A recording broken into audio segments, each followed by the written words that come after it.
ಸಮಾರಂಭದಲ್ಲಿ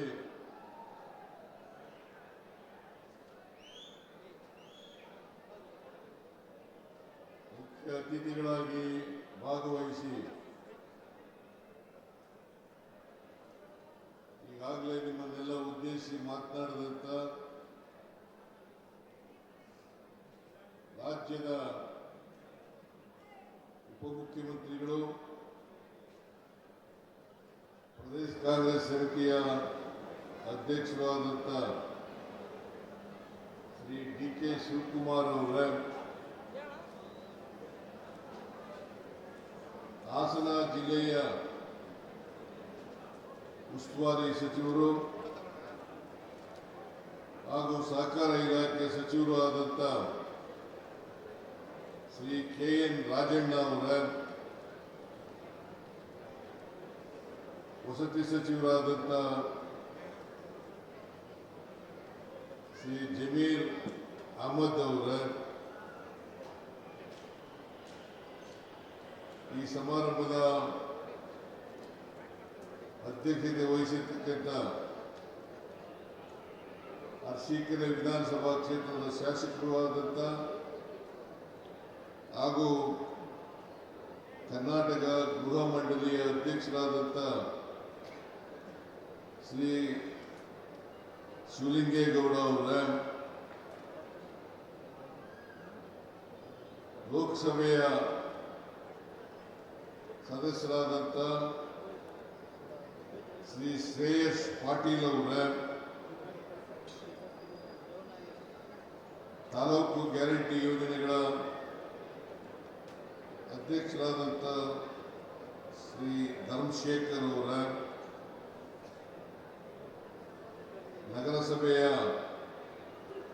ಅಧ್ಯಕ್ಷರಾದಂಥ ಶಮೀವುಲ್ಲಾ ಅವರ, ಶಾಸಕರಾದಂಥ ತರೀಕೆರೆ ಶಾಸಕರಾದಂಥ ಶ್ರೀ ಶ್ರೀನಿವಾಸ್ ಅವರ, ಯೋಜನಾ ಪ್ರಾಧಿಕಾರದ ಅಧ್ಯಕ್ಷರಾದಂಥ ಶ್ರೀ ಅರುಣ್ ಕುಮಾರ್ ಅವರ, ಎಲ್ಲ ಅಧಿಕಾರಿ ಸ್ನೇಹಿತರೇ, ವೇದಿಕೆ ಮೇಲಿರ್ತಕ್ಕಂಥ ನಮ್ಮ ಪಕ್ಷದ ಎಲ್ಲ ಮುಖಂಡರುಗಳೇ, ಇಲ್ಲಿ ಇಷ್ಟೊಂದು ಬೃಹತ್ ಸಂಖ್ಯೆಯಲ್ಲಿ ಆಗಮಿಸಿರ್ತಕ್ಕಂಥ ಆತ್ಮೀಯ ಬಂಧುಗಳೇ, ತಾಯಂದಿರೇ,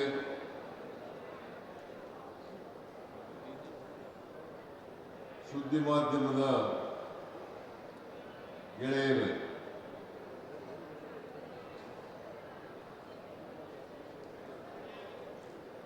ಇದು ಒಂದು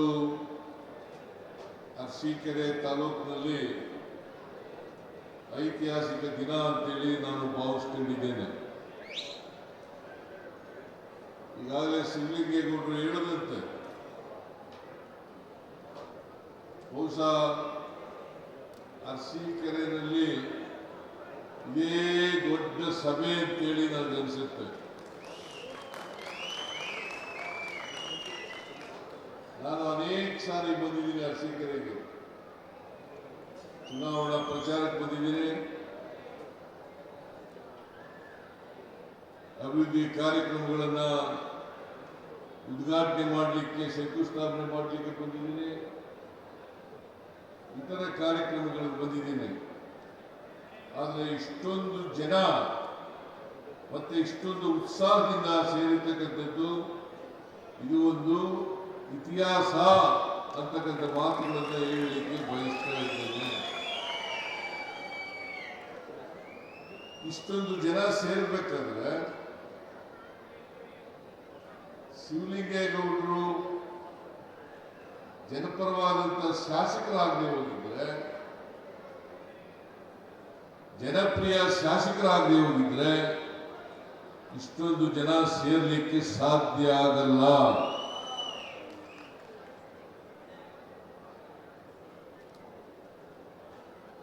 ಇದು ಏನ್ ಸೂಚಿಸ್ತದೆ ಅಂತಂದ್ರೆ, ಶಿವಲಿಂಗೇಗೌಡರ ಜನಪ್ರಿಯತೆಯನ್ನು ಸೂಚಿಸುತ್ತದೆ. ಅವರು ಬಡವರ ಪರವಾಗಿ, ಕ್ಷೇತ್ರದ ಪರವಾಗಿ, ಜನಪರವಾಗಿ ಈ ಕ್ಷೇತ್ರವನ್ನು ಅಭಿವೃದ್ಧಿ ಮಾಡಬೇಕು ಅಂತಕ್ಕಂಥ ಕಾಳಜಿ ಇದ್ದದ್ರಿಂದ ಇಷ್ಟೊಂದು ಜನ ಬರಲಿಕ್ಕೆ ಸಾಧ್ಯ ಆಗ್ತದೆ ಅಂತಕ್ಕಂಥ ಮಾತುಗಳನ್ನು ಹೇಳಲಿಕ್ಕೆ ಬಯಸ್ತಾ ಇದ್ದೇನೆ. ಶಿವಲಿಂಗೇಗೌಡರು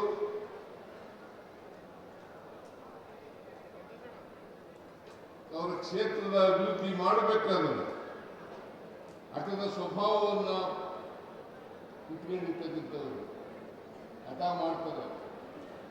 ನನ್ನ ಬಳಿಗೆ ಬಂದು ಡಿ ಕೆ ಶಿವಕುಮಾರ್ ಬಳಿಗೆ ಬಂದು ಇದು ಆಗಲೇಬೇಕು,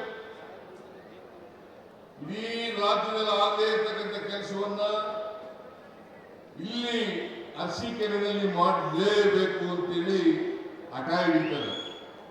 ಅಷ್ಟೇ ಅಲ್ಲ, ವಿಧಾನಸಭೆಯಲ್ಲಿ ಯಾವುದೇ ವಿಷಯಗಳು ಚರ್ಚೆ ಬಂದಾಗ ಅದರಲ್ಲಿ ಭಾಗವಹಿಸತಕ್ಕಂಥ ಪ್ರವೃತ್ತಿಯನ್ನ ಬೆಳೆಸಿಕೊಂಡಿದ್ದಾರೆ.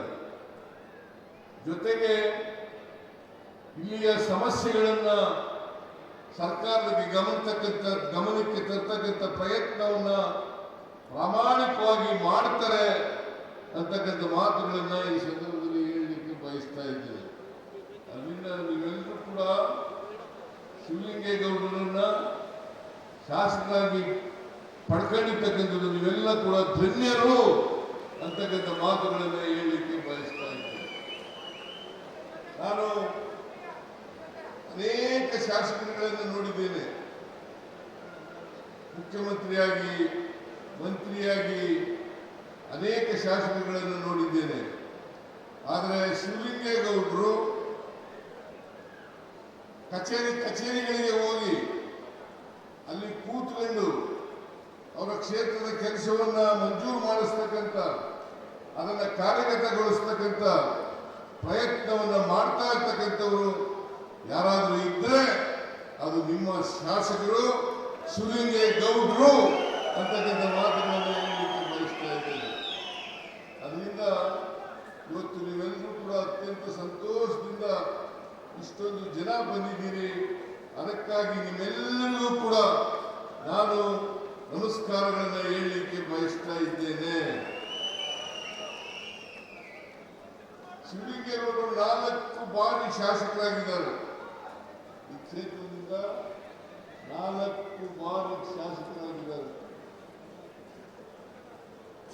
ಬಹುಶಃ ಮುಂದಿನ ಚುನಾವಣೆಗಳಲ್ಲೂ ಕೂಡ ಇವರೇ ಗೆದ್ದು ಬರ್ತಾರೆ ಅಂತಕ್ಕಂಥ ವಿಶ್ವಾಸ ಸಂಪೂರ್ಣವಾಗಿ ನನಗಿದೆ ಅಂತಕ್ಕಂಥದ್ದು.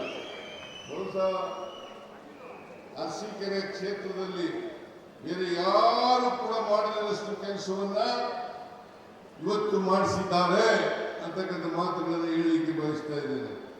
ಎತ್ತನಹೊಳೆ ಪ್ರಾಜೆಕ್ಟ್ ಅದರಲ್ಲಿ ನಾನು ಹೇಳಿದ ಶಿವಲಿಂಗೇಗೌಡರಿಗೆ ಮೊದಲು ಕುಡಿಯ ನೀರನ್ನ ಕೊಡೋಣ, ಯಾಕಂದ್ರೆ ಇದು ಮುಖ್ಯವಾಗಿ ಕುಡಿಯ ನೀರಿನ ಯೋಜನೆ. ಕುಡಿಯ ನೀರು ಕೊಡೋಣ ಅಂತ ಹೇಳಿದೆ, ಕೆರೆಗೆ ತುಂಬಿಸೋದು ಆಗ ನಂತರ ಅಂತ ಹೇಳಿದೆ. ಆದರೂ ಬಿಡದೇನೆ ಅವರು 148 ಕೋಟಿ ರೂಪಾಯಿಗಳ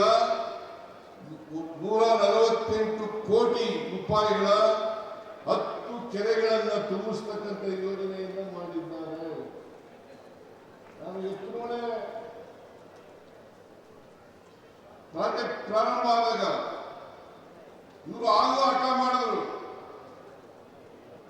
ಹಾಸನದಲ್ಲಿ ಅರಸೀಕೆರೆ ತಾಲೂಕಿಗೆ ನೀರನ್ನು ಕೊಡ್ತಕ್ಕಂಥ, ಕುಡಿಯ ನೀರನ್ನು ಕೊಡ್ತಕ್ಕಂಥ, ಕೆರೆಗಳನ್ನು ತುಂಬಿಸ್ತಕ್ಕಂಥ ಕೆಲಸವನ್ನ ಮಾಡಲೇಬೇಕು ಅಂತಕ್ಕಂಥ ಮಾತುಗಳನ್ನು ಕೂಡ ಹೇಳಿದ್ದಾರೆ. ಈ ಎತ್ತನಹೊಳೆ ಪ್ರಾಜೆಕ್ಟ್ ಇದೆಯಲ್ಲ, ಈ ಪ್ರಾಜೆಕ್ಟು ಮುಖ್ಯವಾಗಿ ಕುಡಿಯ ನೀರಿನ ಯೋಜನೆ. 24 TMC ನೀರು ಬೇಕಾಗ್ತದೆ ಕುಡಿಯ ನೀರಿಗೆ ಮತ್ತು ಕೆರೆಗಳನ್ನು ತುಂಬಿಸಲಿಕ್ಕೆ. 14 TMC ಕುಡಿಯ ನೀರಿಗೆ ಬೇಕು, 10 TMC ಕೆರೆಗಳನ್ನು ತುಂಬಿಸಲಿಕ್ಕೆ ಬೇಕಾಗ್ತದೆ. ಮೊದಲು ಕುಡಿಯ ನೀರನ್ನು ಕೊಡೋಣ, ಆಮೇಲೆ ಕೆರೆಗಳನ್ನು ತುಂಬಿಸ್ತಕ್ಕಂಥ ಕೆಲಸವನ್ನು ಮಾಡಲಿಕ್ಕೆ ಪ್ರಯತ್ನವನ್ನು ಮಾಡ್ತೀವಿ. ಆದರೆ ಇಷ್ಟು ಮಾತ್ರ ಹೇಳಲಿಕ್ಕೆ ಬಯಸ್ತಾ ಇದ್ದೇನೆ, ಈ ಯೋಜನೆಯನ್ನ ಪೂರ್ಣಗೊಳಿಸಿ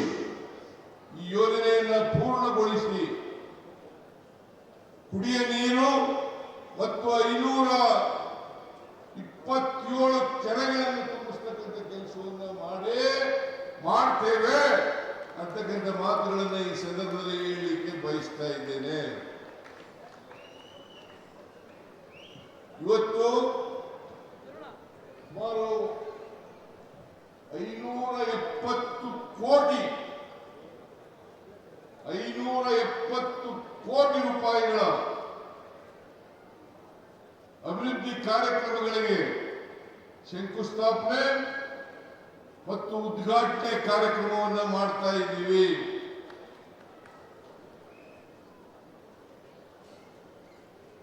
ಈ 570 ಕೋಟಿ ರೂಪಾಯಿಗಳು ಈ ಸಾರಿ ನಮ್ಮ ಸರ್ಕಾರ ಬಂದ ಮೇಲೆ ಮಾಡಿರ್ತಕ್ಕಂಥದ್ದು ಅಂತಕ್ಕಂಥ ಮಾತುಗಳನ್ನು ಹೇಳಲಿಕ್ಕೆ ಬಯಸ್ತಾ ಇದ್ದೇನೆ. ವಿರೋಧ ಪಕ್ಷದವರು ಟೀಕೆ ಮಾಡ್ತಾರೆ. ಪಂಚ ಗ್ಯಾರಂಟಿ ಯೋಜನೆಗಳನ್ನ ಜಾರಿ ಮಾಡೋದ್ರಿಂದ ಈ ಸರ್ಕಾರದಲ್ಲಿ ಹಣ ಇಲ್ಲ, ಅಭಿವೃದ್ಧಿ ಕೆಲಸಗಳು ಆಗ್ತಾ ಇಲ್ಲ ಅಂತಕ್ಕಂಥ ಮಾತುಗಳನ್ನು ಹೇಳ್ತಾರೆ. ನಾನು ಹೇಳ್ತೀನಿ, ವಿರೋಧ ಪಕ್ಷದವರಿಗೆ ಅನೇಕ ತಾಲೂಕುಗಳಲ್ಲಿ ಕೂಡ ಹೇಳಿದ್ದೀನಿ. ಮೊನ್ನೆ ಪಾವಗಡದಲ್ಲಿ ಕೂಡ ಹೇಳಿದ್ದೆ, ಇವತ್ತು ಕೂಡ ಹೇಳ್ತಾ ಇದ್ದೀನಿ. ನೀವು ಇಲ್ಲಿ ಬಂದು ಕಣ್ಣಾರೆ ನೋಡಬೇಕು. ಅರಸೀಕೆರೆ ತಾಲೂಕು ಎಷ್ಟು ಮಟ್ಟಿಗೆ ಅಭಿವೃದ್ಧಿ ಆಗಿದೆ, ಶಿವಲಿಂಗೇಗೌಡರ ನೇತೃತ್ವದಲ್ಲಿ ಅಭಿವೃದ್ಧಿ ಎಷ್ಟು ಮಟ್ಟಿಗೆ ನಡೆದಿದೆ ಅಂತಕ್ಕಂಥದ್ದನ್ನು ನೋಡಬೇಕಾಗ್ತದೆ. ನಾನು ಕೇಳ್ತೇನೆ, ಗ್ಯಾರಂಟಿ ಯೋಜನೆಗಳಿಂದ ಅಭಿವೃದ್ಧಿ ಕುಂಠಿತ ಆಗಿಲ್ಲ, ಕುಂಠಿತ ಆಗಲೂ ಇಲ್ಲ. ಯಾಕೆ ಈ ಮಾತುಗಳನ್ನು ಹೇಳ್ತಾ ಇದ್ದೀನಿ ಅಂದ್ರೆ, ನೀವೆಲ್ಲ ಪತ್ರಿಕೆಯಲ್ಲಿ ಗಮನಿಸಿರ್ಬೋದು, ನೋಡಿರ್ಬೋದು. ಇಡೀ ದೇಶದಲ್ಲಿ ಕರ್ನಾಟಕದಲ್ಲಿ ತಲಾ ಆದಾಯ ಹೆಚ್ಚಾಗಿದ್ರೆ ಅದು ಕರ್ನಾಟಕದಲ್ಲಿ ಮಾತ್ರ. ಕರ್ನಾಟಕ ಇಡೀ ದೇಶದಲ್ಲಿ ನಂಬರ್ ಒನ್ ರಾಜ್ಯ ತಲಾ ಆದಾಯದಲ್ಲಿ. ಸುಮಾರು 2,04,000 ಕೋಟಿ ರೂಪಾಯಿಗಳು ತಲಾ ಆದಾಯ ಆಗಿದೆ, ಸರಾಸರಿ ತಲಾ ಆದಾಯ ಆಗಿದೆ. ಇವೆಲ್ಲ ಆಗ್ಬೇಕಾದ್ರೆ, ನಂಬರ್ 1 ಆಗ್ಬೇಕಾದ್ರೆ ಸುಮ್ಮನೆ ಆಗ್ತದ? ನಾನು ಹೇಳ್ತೇನೆ, ಇವತ್ತು ಬಹಳ ಸ್ಪಷ್ಟವಾಗಿ ತಿಳ್ಕೋಬೇಕಾಗ್ತದೆ. ಅವ್ರಿಗೆ ಎಕನಾಮಿಕ್ಸ್ ಗೊತ್ತಿಲ್ಲ ಪಾಪ, ಬಿಜೆಪಿ ಅವರಿಗೆ. ಎಕನಾಮಿಕ್ಸ್ ಗೊತ್ತಿದ್ರೆ ಈ ಮಾತುಗಳನ್ನ ಆಡಲಿಕ್ಕೆ ಸಾಧ್ಯ ಆಗ್ತಾ ಇರಲಿಲ್ಲ. ಕರ್ನಾಟಕ ತಲಾ ಆದಾಯದಲ್ಲಿ ಇಡೀ ದೇಶದಲ್ಲಿ ನಂಬರ್ 1 ರಾಜ್ಯ ಆಗಿರ್ಬೇಕಾದ್ರೆ ಅದಕ್ಕೆ ಕಾರಣ ಗ್ಯಾರಂಟಿ ಯೋಜನೆಗಳು ಅಂತಕ್ಕಂಥದ್ದನ್ನು ಕೂಡ ಮರೆಯಲಿಕ್ಕೆ ಸಾಧ್ಯ ಇಲ್ಲ. ಗ್ಯಾರಂಟಿ ಯೋಜನೆಗಳು ಕೂಡ ಕಾರಣ ಅಂತಕ್ಕಂಥದ್ದನ್ನು ಮರೆಯಲಿಕ್ಕೆ ಸಾಧ್ಯ ಇಲ್ಲ. ಈ ಗ್ಯಾರಂಟಿ ಯೋಜನೆಗಳು ನಾವು ಜಾರಿ ಕೊಟ್ಟ ಮೇಲೆ ಜನರಿಗೆ ಕೊಂಡ್ಕೊಳ್ತಕ್ಕಂಥ ಶಕ್ತಿ ಜಾಸ್ತಿ ಆಯಿತು. ಸರ್ಕಾರಕ್ಕೆ ಆದಾಯ ಕೂಡ ಬರಲಿಕ್ಕೆ ಜಾಸ್ತಿ ಆಯಿತು. ಹಾಗಾಗಿ ಸರ್ಕಾರದ ಅಭಿವೃದ್ಧಿ ಹೆಚ್ಚಾಗಿ ಇವತ್ತು ತಲಾ ಆದಾಯ ಜಾಸ್ತಿ ಆಗಲಿಕ್ಕೆ ಸಾಧ್ಯ ಆಯಿತು. ನಂಬರ್ 1 ರಾಜ್ಯ ಆಗಲಿಕ್ಕೆ ಇಡೀ ದೇಶದಲ್ಲಿ ವಿ ಆರ್ ನಂಬರ್ 1.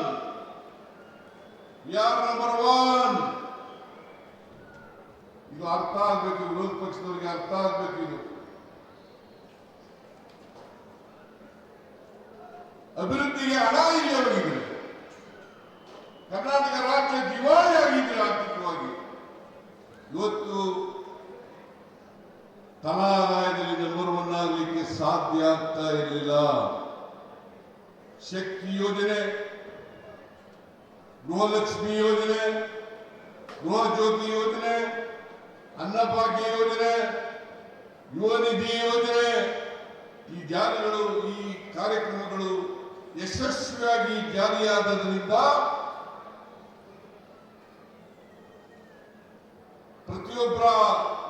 ಪ್ರತಿಯೊಬ್ಬ ವ್ಯಕ್ತಿಯ ಕೊಂಡ್ಕೊಳ್ತಕ್ಕಂಥ ಶಕ್ತಿ ಜಾಸ್ತಿ ಆದ್ರಿಂದ ಇವತ್ತು ರಾಜ್ಯ ಅಭಿವೃದ್ಧಿನಲ್ಲಿ ಮುಂಚೂಣಿನಲ್ಲಿ ಇದೆ ಅಂತಕ್ಕಂಥ ಮಾತುಗಳನ್ನು ಹೇಳಲಿಕ್ಕೆ ಬಯಸ್ತಾ ಇದ್ದೇನೆ.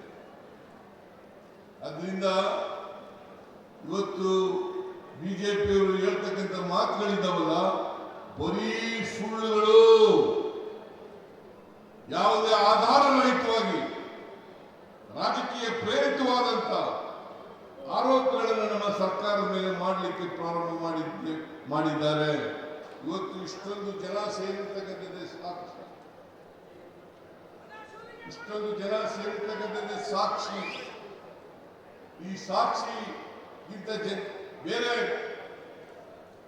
ಉದಾಹರಣೆ ಬೇಕಾಗಿಲ್ಲ ಅಂತಕ್ಕಂಥ ಮಾತುಗಳನ್ನು ಈ ಸಂದರ್ಭದಲ್ಲಿ ಹೇಳಲಿಕ್ಕೆ ಬಯಸ್ತಾ ಇದ್ದೇನೆ. ಆದ್ರಿಂದ ಬಿಜೆಪಿಯವರು ಜನರನ್ನ ದಾರಿ ತಪ್ಪಿಸ್ತಕ್ಕಂಥ ಕೆಲಸವನ್ನ ಮಾಡ್ತಾ ಇದ್ದಾರೆ, ಸುಳ್ಳು ಆರೋಪಗಳನ್ನು ಮಾಡ್ತಾ ಇದ್ದಾರೆ, ಸುಳ್ಳು ಅಪವಾದಗಳನ್ನ ಮಾಡ್ತಾ ಇದ್ದಾರೆ ಅಂತಕ್ಕಂಥ ಮಾತುಗಳನ್ನ ಈ ಸಂದರ್ಭದಲ್ಲಿ ಹೇಳಲಿಕ್ಕೆ ಬಯಸ್ತಾ ಇದ್ದೇನೆ. ನಾವು ಮೊನ್ನೆ ಮೈಸೂರಿನಲ್ಲಿ ಕಾರ್ಯಕ್ರಮ ಮಾಡೋದು, ಪಾವಗಡದಲ್ಲಿ ಕಾರ್ಯಕ್ರಮ ಮಾಡೋದು, ಸಾಧನಾ ಸಮಾವೇಶವನ್ನ ವಿಜಯನಗರ ಹೊಸಪೇಟೆಯಲ್ಲಿ ಮಾಡೋದು. ಇವೆಲ್ಲ ಮಾಡಲಿಕ್ಕೆ ಸಾಧ್ಯ ಆಗ್ಬೇಕಾದ್ರೆ ನಾವು ಎಲ್ಲ ಕಾರ್ಯಕ್ರಮಗಳನ್ನು ಕೂಡ ಮಾಡಿದ್ದೇವೆ. ಯಾವುದಾದ್ರೂ ಸರ್ಕಾರ ಇದ್ರೆ, ಕೊಟ್ಟ ಮಾತಿನಂತೆ ನಡ್ಕೊಳ್ತಕ್ಕಂಥ ಸರ್ಕಾರ ಇದ್ರೆ ಅದು ನಮ್ಮ ಸರ್ಕಾರ, ಕಾಂಗ್ರೆಸ್ ಸರ್ಕಾರ ಅಂತಕ್ಕಂಥ ಮಾತುಗಳನ್ನು ಹೇಳಲಿಕ್ಕೆ ಬಯಸ್ತಾ ಇದ್ದೇನೆ. ನಾವು ನುಡಿದಂತೆ ನಡೆದಿದ್ದೇವೆ.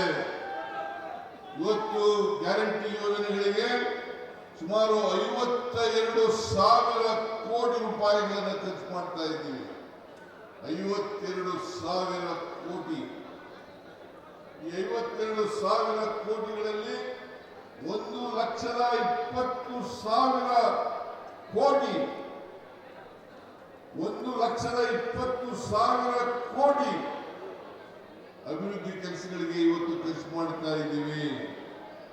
52,000 ಕೋಟಿಗಳ ಜೊತೆಗೆ 1,20,000 ಕೋಟಿ ರೂಪಾಯಿಗಳನ್ನು ಅಭಿವೃದ್ಧಿಗೆ ಖರ್ಚು ಮಾಡ್ತಾ ಇದ್ದೀವಿ.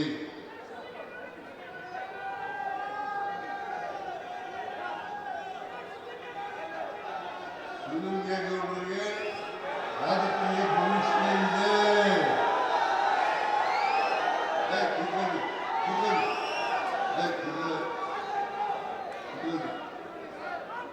ರಾಜಕೀಯ ಭವಿಷ್ಯ ಇದೆ.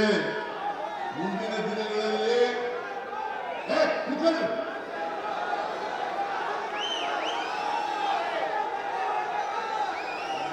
ಇಲ್ಲಿ ಬಹಿರಂಗವಾಗಿ ಎಲ್ಲರೂ ಹೇಳಕ್ಕಾಗಲ್ಲ. ನಾನು ಹೇಳಿದ್ದೀನಿ, ಶಿವಲಿಂಗೇಗೌಡರಿಗೆ ಮುಂದೆ ರಾಜಕೀಯವಾದಂತ ಒಳ್ಳೆ ಭವಿಷ್ಯ ಇದೆ ಅಂತಕ್ಕಂಥ ಮಾತುಗಳನ್ನು ಕೂತ್ಕೊಳ್ಳಪ್ಪ.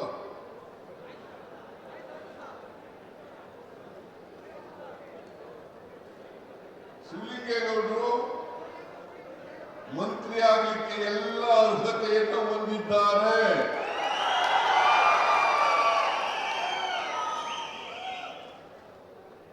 ನೀವು ಕೂಡ ಅವರ ವ್ಯಕ್ತಿತ್ವವನ್ನು ಗಮನಿಸಿ 4 ಬಾರಿ ಗೆಲ್ಲಿಸಿದ್ದೀರಿ.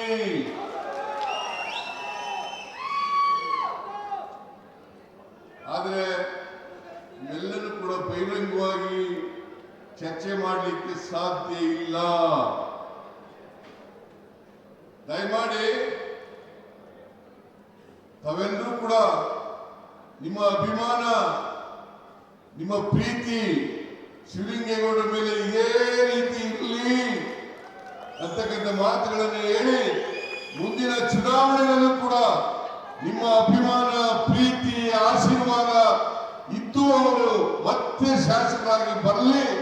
ಅಂತಕ್ಕಂಥ ಮಾತುಗಳನ್ನು ಹೇಳಲಿಕ್ಕೆ ಬಯಸ್ತೇನೆ.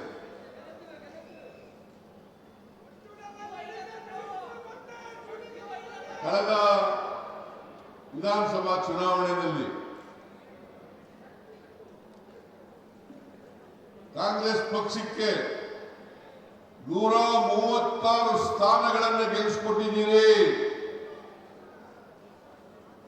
136 ಸ್ಥಾನಗಳನ್ನು ಗೆಲ್ಲಿಸಿಕೊಟ್ಟಿದ್ದೀರಿ.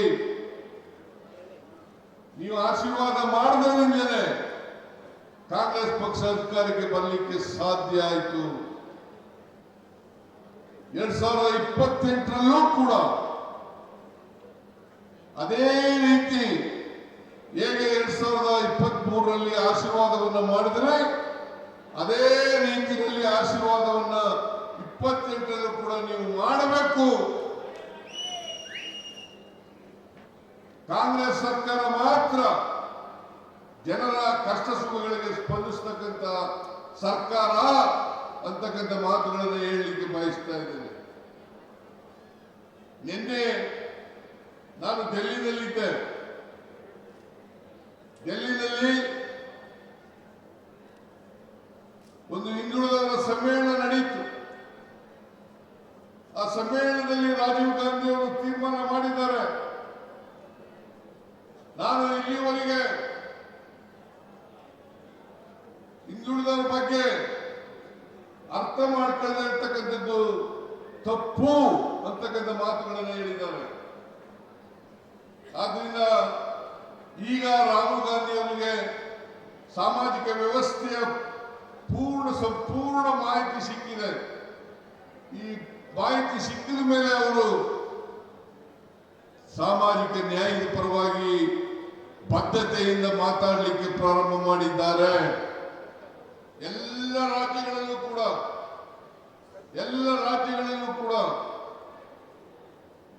ಎಲ್ಲ ಜನರ ಆರ್ಥಿಕ, ಸಾಮಾಜಿಕ, ಶೈಕ್ಷಣಿಕ, ರಾಜಕೀಯ, ಔದ್ಯೋಗಿಕ ಸರ್ವೆಯನ್ನು ಮಾಡ್ತೇವೆ. ಕಾರಣ ಯಾಕಪ್ಪ ಅಂತಂದ್ರೆ ನೀವೆಲ್ಲರೂ ಕೂಡ ಮುಖ್ಯವಾಗಿ ನೀವು ಬರಬೇಕು.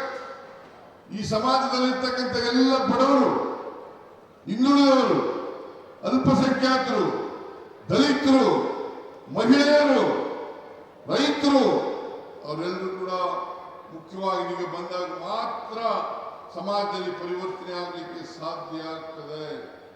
ನಾವು ಅದಕ್ಕೆ ಬಾಬಾ ಸಾಹೇಬ್ ಅಂಬೇಡ್ಕರ್ ಅವರು ಹೇಳಿದ್ರು, ಈ ದೇಶಕ್ಕೆ ಸ್ವಾತಂತ್ರ್ಯ ಬಂದನು ಸಾರ್ಥಕ ಆಗ್ಬೇಕಾದ್ರೆ ನಾವು ಅಸಮಾನತೆಯನ್ನು ತೊಡೆದಾಕಲೇಬೇಕು.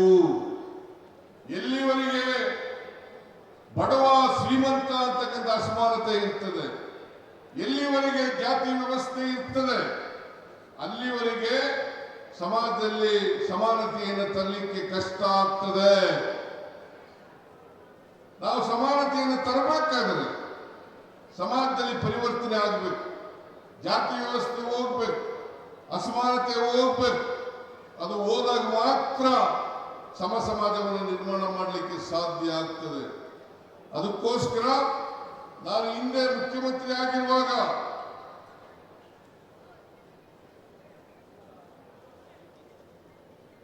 ಎರಡ್ 2013ರಿಂದ 2018ರವರೆಗೆ ಮುಖ್ಯಮಂತ್ರಿ ಆಗಿರುವಾಗ ಅನೇಕ ಭಾಗ್ಯಗಳ ಕಾರ್ಯಕ್ರಮವನ್ನು ಕೊಟ್ಟು ಆ ಭಾಗ್ಯಗಳ ಕಾರ್ಯಕ್ರಮದ ಮೂಲಕ ಬಡವರಿಗೆ, ದಲಿತರಿಗೆ, ಹಿಂದುಳಿದವರಿಗೆ, ಅಲ್ಪಸಂಖ್ಯಾತರಿಗೆ, ಮಹಿಳೆಯರಿಗೆ ಶಕ್ತಿ ತುಂಬತಕ್ಕಂಥ ಕೆಲಸವನ್ನು ಮಾಡೋದು.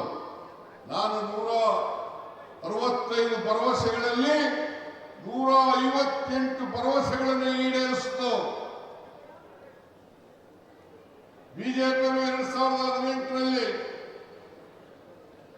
600 ಭರವಸೆಗಳನ್ನು ಕೊಟ್ಟಿದ್ರು. 600 ಭರವಸೆಗಳಲ್ಲಿ 10% ಭರವಸೆಗಳನ್ನು ಕೂಡ ಈಡೇರಿಸಲಿಕ್ಕೆ ಸಾಧ್ಯ ಆಗಲಿಲ್ಲ. 10% ಭರವಸೆಗಳನ್ನು ಕೂಡ ಈಡೇರಿಸಲಿಕ್ಕೆ ಸಾಧ್ಯ ಆಗಲಿಲ್ಲ. ಅವರು ನಮ್ಮ ಮೇಲೆ ಆರೋಪ ಮಾಡ್ತಾರೆ.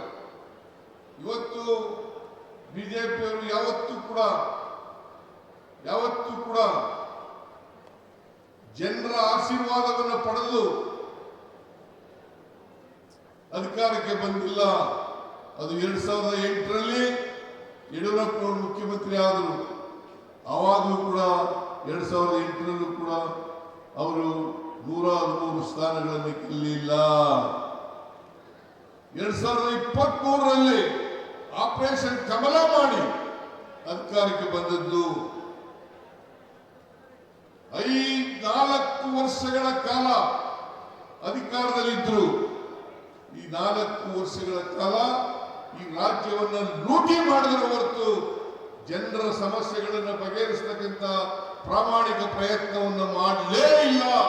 ಅದಕ್ಕಾಗಿ ಬಿಜೆಪಿಯವರು 2023ರಲ್ಲಿ ಸೋಲ್ಬೇಕಾದಂತ ಪರಿಸ್ಥಿತಿ ನಿರ್ಮಾಣ ಆಯಿತು. ಇವತ್ತೇನಾದರೂ ಜನರ ಪರವಾಗಿ ಕೆಲಸ ಮಾಡ್ತಾ ಇದ್ರೆ, ಸಾಮಾಜಿಕ ನ್ಯಾಯವನ್ನು ಕೊಡ್ತಕ್ಕಂಥ ಪ್ರಾಮಾಣಿಕ ಪ್ರಯತ್ನವನ್ನು ಮಾಡ್ತಾ ಇದ್ರೆ, ಬಡವರಿಗೆ ಶಕ್ತಿ ತುಂಬತಕ್ಕಂಥ ಕೆಲಸವನ್ನು ಮಾಡ್ತಾ ಇದ್ರೆ ಅದು ಕಾಂಗ್ರೆಸ್ ಪಕ್ಷ ಮಾತ್ರ. ಕಾಂಗ್ರೆಸ್ ಪಕ್ಷ ಯಾವಾಗಲೂ ಕೂಡ ನುಡಿದಂತೆ ನಡೀತಕ್ಕಂಥ ಪಕ್ಷ, ಕೊಟ್ಟ ಮಾತನ್ನ ಈಡೇರಿಸತಕ್ಕಂಥ ಪಕ್ಷ. ಇವತ್ತು ನಾವು 5 ಗ್ಯಾರಂಟಿಗಳನ್ನು ಕೊಟ್ಟಿದ್ದೆವು, ಅನೇಕ ಭರವಸೆಗಳನ್ನು ಕೊಟ್ಟಿದ್ದೆವು. 592 ಭರವಸೆಗಳನ್ನು 2023ರಲ್ಲಿ ನಾವು ಕೊಟ್ಟಿದ್ದೆವು. 592 ಭರವಸೆಗಳನ್ನು ಕೊಟ್ಟಿದ್ದು. 592 ಭರವಸೆಗಳಲ್ಲಿ ಈಗಾಗಲೇ 242 ಭರವಸೆಗಳನ್ನು ಈಡೇರಿಸಿದ್ದೇವೆ. ಬರೀ ಗ್ಯಾರಂಟಿ ಯೋಜನೆಗಳಲ್ಲ, ಬೇರೆ ಭರವಸೆಗಳನ್ನು ಕೂಡ ಈಡೇರಿಸಿದ್ದೇವೆ. ಇವತ್ತು ಎತ್ತುನೊಳೆ ಪ್ರಾಜೆಕ್ಟ್, ಆ ಎತ್ತುನೊಳೆ ಪ್ರಾಜೆಕ್ಟ್ ಜಾರಿ ಆಗದೇ ಇಲ್ಲ, ಅದು ಇಂಪ್ಲಿಮೆಂಟ್ ಮಾಡಕ್ಕೆ ಆಗಲ್ಲ ಅಂತೇಳಿ ಹೇಳ್ತಿದ್ದವರು ಯಾರು? ಬಿಜೆಪಿಯವರಲ್ಲ, ಕುಮಾರಸ್ವಾಮಿ.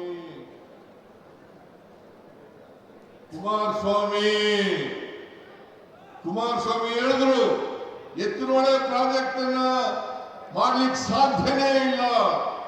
ಇವತ್ತಿನವರೆಗೆ ಸುಮಾರು 17,000 ಕೋಟಿ ರೂಪಾಯಿಗಳನ್ನು ಖರ್ಚು ಮಾಡಿದ್ದೀವಿ. ಮೊದಲನೇ ಹಂತದ ಕೆಲಸ ಪೂರ್ಣ ಆಗಿದೆ, 2ನೇ ಹಂತದ ಕೆಲಸ ಪ್ರಾರಂಭ ಆಗಿದೆ. ಇನ್ನೂ 6,000 ಕೋಟಿಗೂ ಹೆಚ್ಚು ಹಣ ಬೇಕಾಗ್ತದೆ. ನಾನು ಹೇಳ್ತೀನಿ, ಇನ್ನು 2 ವರ್ಷಗಳಲ್ಲಿ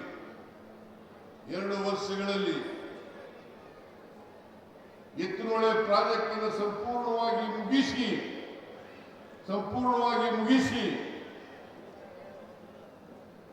ಮೊದಲನೇ ಹಂತ 2ನೇ ಹಂತ ಕಾರ್ಯಕ್ರಮಗಳನ್ನು ಕೂಡ ಪೂರ್ಣಗೊಳಿಸಿ ಈ ಕುಡಿಯ ನೀರನ್ನ 7 ಜಿಲ್ಲೆಗಳಿಗೆ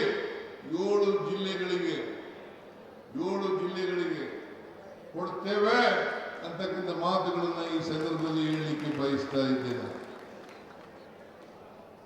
ಅದರಿಂದ ಕುಮಾರಸ್ವಾಮಿ ರಾಜಕೀಯವಾಗಿ ಹೇಳಿದಂತ ಮಾತು ಯಾವ ಕಾರಣಕ್ಕೂ ಕೂಡ ಎತ್ತುನೊಳೆ ಪ್ರಾಜೆಕ್ಟ್ ಅನ್ನು ಮುಗಿಸ್ಲಿಕ್ಕೆ ಸಾಧ್ಯ ಇಲ್ಲ, ನೀರು ಸಿಗೋದಿಲ್ಲ, ನೀರು ಬರಲ್ಲ, ಕುಡಿಯೋ ನೀರು ಕೊಡಕ್ಕಾಗಲ್ಲ ಅಂತೆಲ್ಲ ಹೇಳಿದ್ರು.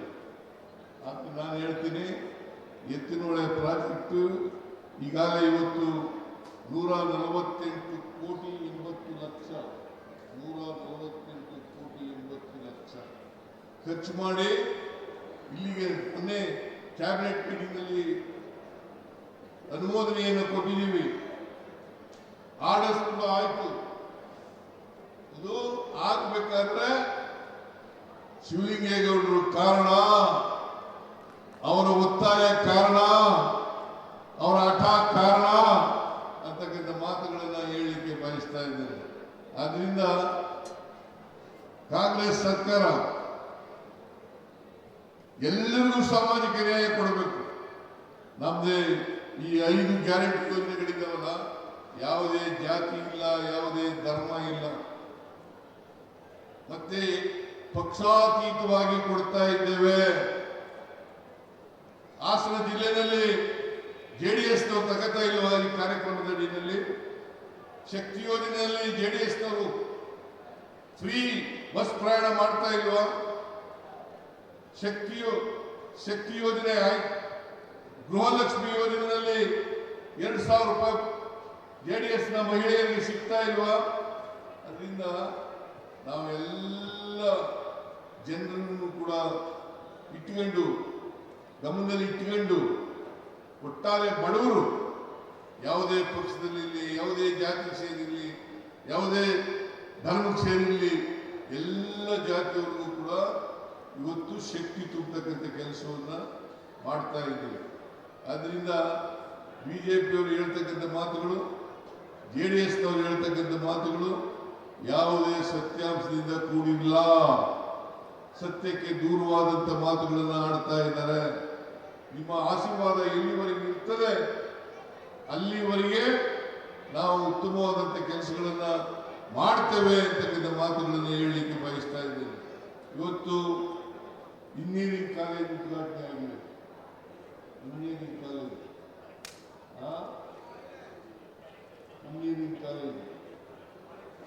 ಪಾಲಿಟೆಕ್ನಿಕ್, ಇಂಜಿನಿಯರಿಂಗ್ ಕಾಲೇಜು, ಪಾಲಿಟೆಕ್ನಿಕ್ 4 ಸಬ್ಜೆಕ್ಟ್ಗಳನ್ನು ಇಂಟ್ರೊಡ್ಯೂಸ್ ಮಾಡಿದ ಯೂನಿವರ್ಸಿಟಿಯಿಂದ 4 ಸಬ್ಜೆಕ್ಟ್ಗಳು ಇಂಟ್ರೊಡ್ಯೂಸ್ ಆಗಿದ್ದಾವೆ.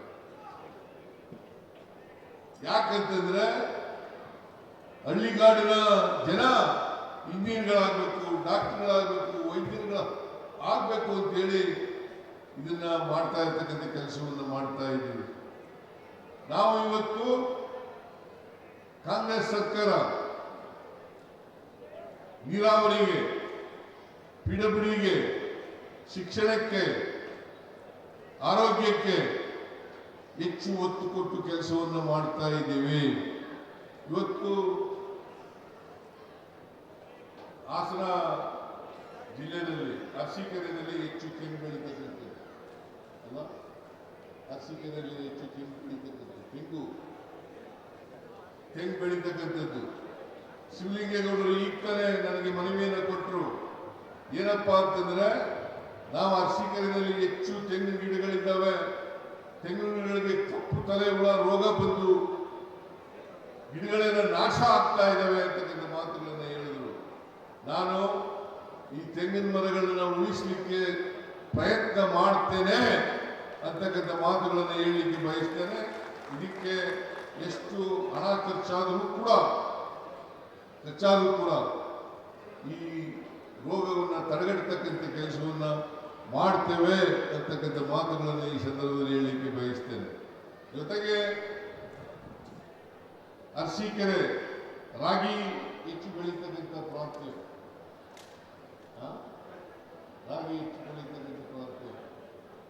ರಾಗಿ ಬೆಳೀತಾ ಇದ್ದೀವಿ. ಅದನ್ನು ಕೂಡ MSP ನಲ್ಲಿ ಮಿನಿಮಮ್ ಸಪೋರ್ಟ್ ಪ್ರೈಸ್ ಅದನ್ನು ಕೂಡ ಕೊಂಡ್ಕೊಳ್ತಕ್ಕಂಥ ಪ್ರಯತ್ನವನ್ನು ಮಾಡ್ತಾ ಇದ್ದೀವಿ. ಅದು ಇಡೀ ರಾಜ್ಯದಲ್ಲಿ ಕೊಂಡ್ಕೊಳ್ತಾ ಇದ್ದೀವಿ. ಅರಸೀಕೆರೆ ತಾಲೂಕಿನಲ್ಲಿ ಕೂಡ ಕೊಂಡ್ಕೊಳ್ತಾ ಇದ್ದೀವಿ. ಅದರಿಂದ ನಾವು ನಮ್ಮ ಸರ್ಕಾರ ಅಧಿಕಾರಕ್ಕೆ ಬಂದ ಮೇಲೆ ಎಲ್ಲ ಬಡವರು, ರೈತರು, ಮಹಿಳೆಯರು, ಕಾರ್ಮಿಕರು ಇವರಿಗೆ ಹೆಚ್ಚು ಒತ್ತು ಕೊಟ್ಟು ಕೆಲಸವನ್ನು ಮಾಡ್ತಕ್ಕಂಥ ಪ್ರಯತ್ನವನ್ನು ಮಾಡ್ತಾ ಇದ್ದೀವಿ. ಜೊತೆಗೆ ಕಳೆದ ಸಾರಿ ಶ್ರೇಯಸ್ ಪಟೇಲ್ ಅವರನ್ನು ಲೋಕಸಭೆಯಲ್ಲಿ ಕಳಿಸಿಕೊಟ್ಟಿದ್ದೀವಿ. ಬಹುಶಃ ಇತಿಹಾಸವನ್ನು ನಿರ್ಮಾಣ ಮಾಡಿದ್ದೀರಿ ನೀವು. ಶ್ರೇಯಸ್ ಪಟೇಲ್ ಪಾಪ ಒಬ್ಬ ಪ್ರಾಮಾಣಿಕ ಯುವಕ, ಅವನನ್ನ ಲೋಕಸಭೆಗೆ ಕಳಿಸಿಕೊಟ್ಟಿರ್ತಕ್ಕಂಥದ್ದು ನಿಜಕ್ಕೂ ಕೂಡ ನೀವು ಬಹಳ ಒಳ್ಳೆ ತೀರ್ಮಾನವನ್ನು ಮಾಡಿದ್ದೀರಿ, ಯೋಗ್ಯ ತೀರ್ಮಾನವನ್ನು ಮಾಡಿದ್ದೀರಿ ಅಂತಕ್ಕಂಥ ಮಾತುಗಳನ್ನು ಹೇಳಲಿಕ್ಕೆ ಬಯಸ್ತಾ ಇದ್ದೇನೆ. ಅದರಿಂದ ನೀವು ಹಾಸನ ಜಿಲ್ಲೆಯಲ್ಲಿ 7 ಸ್ಥಾನಗಳಿದ್ದಾವೆ, 7 ಅಸೆಂಬ್ಲಿ ಸ್ಥಾನಗಳಿದ್ದಾವೆ. ಮುಂದಿನ ಚುನಾವಣೆಯಲ್ಲಿ ಕನಿಷ್ಠ 7ಕ್ಕೆ 7 ಕೂಡ ಗೆಲ್ಲಿಸ್ಕೊಡ್ತಕ್ಕಂಥ ಕೆಲಸವನ್ನು ಮಾಡಬೇಕು. ಶಿವಲಿಂಗೇಗೌಡರ ನೇತೃತ್ವದಲ್ಲಿ ಮತ್ತೆ ಶ್ರೇಯಸ್ ಪಟೇಲ್ ಅವರ ನೇತೃತ್ವದಲ್ಲಿ ಚುನಾವಣೆ ನಡೆದರೆ ನೀವು ಅವರಿಗೆ ಆಶೀರ್ವಾದವನ್ನು ಮಾಡಬೇಕು ಅಂತಕ್ಕಂಥ ಮಾತುಗಳನ್ನ ಹೇಳ್ತಾ ನನ್ನ ಮಾತುಗಳನ್ನು ಮುಗಿಸ್ತೇನೆ. ಜೈ ಹಿಂದ್, ಜೈ ಕರ್ನಾಟಕ, ಜೈ ಕಾಂಗ್ರೆಸ್.